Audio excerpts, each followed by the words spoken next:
Oui, ça c'est quand il a été assassiné, juste après.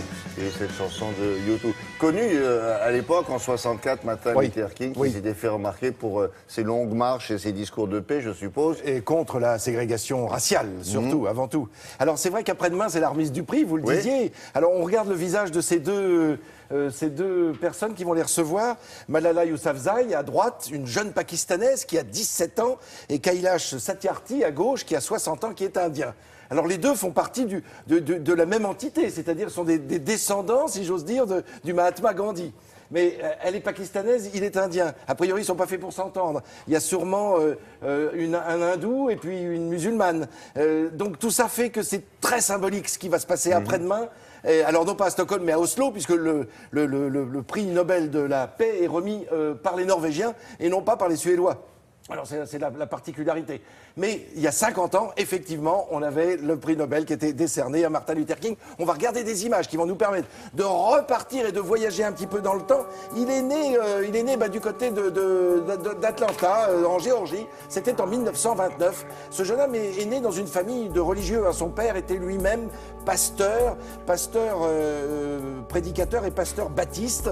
Et il s'appelait Martin Luther King Senior. Lui, il va donc s'appeler Martin Luther King Junior. On comprend bien que le nom de famille, dans la famille, c'est King, K-I-N-G.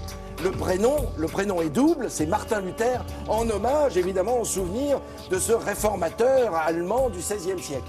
Et lui devient pasteur, il est ordonné pasteur baptiste à Montgomery, en Alabama. Or, dans cette ville, qu'est-ce qui s'est passé? On se souvient de cette fameuse Madame Parks, vous vous souvenez, elle est juste devant lui, là, qui était restée assise à sa place, à la place qui était destinée aux gens de couleur dans ce bus au 4e rang, alors que le chauffeur demandait à ce qu'elle se lève pour laisser la place à un blanc. Eh bien, Rosa Parks n'a pas voulu, et ça a été un combat qu'ils ont mené ensemble, Martin Luther King et lui. Et elle, alors on voit là le président Johnson qui vient de signer, voilà, Martin Luther King qui serre la main du président Johnson, le successeur de Kennedy, après son assassinat, et qui lui remet un stylo. Il vient de signer cette loi qui permet d'ouvrir les droits civiques à tout le monde, c'est-à-dire une égalité entre blancs et noirs. Là, c'est la remise du prix Nobel, c'était il y a 50 ans, le 10 décembre 1964. Le 10 décembre étant le jour anniversaire de la mort d'Alfred Nobel.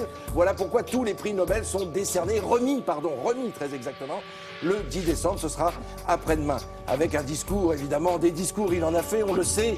Et juste avant, l'année précédente, il avait fait ce fameux discours, I Have a Dream. C'était justement dans les rues de Washington. Là, c'est l'assassinat.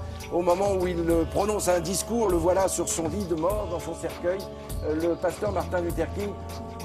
C'était en 1900, son épouse, 1929, il est né en 1929, il est assassiné en 1968, on comprend bien qu'il a 39 ans, c'est-à-dire le voilà en plein discours. Et évidemment, il était parti lui aussi en Inde pour marcher sur les traces l'année précédente du Mahatma Gandhi, puisque l'idée était la même, c'est-à-dire se battre, mais avec des armes naturelles, non violence surtout. Merci beaucoup, on fait un point sur la circulation. D'accord, dans quelques instants. C'est le matin, c'est rigolo. Le mieux,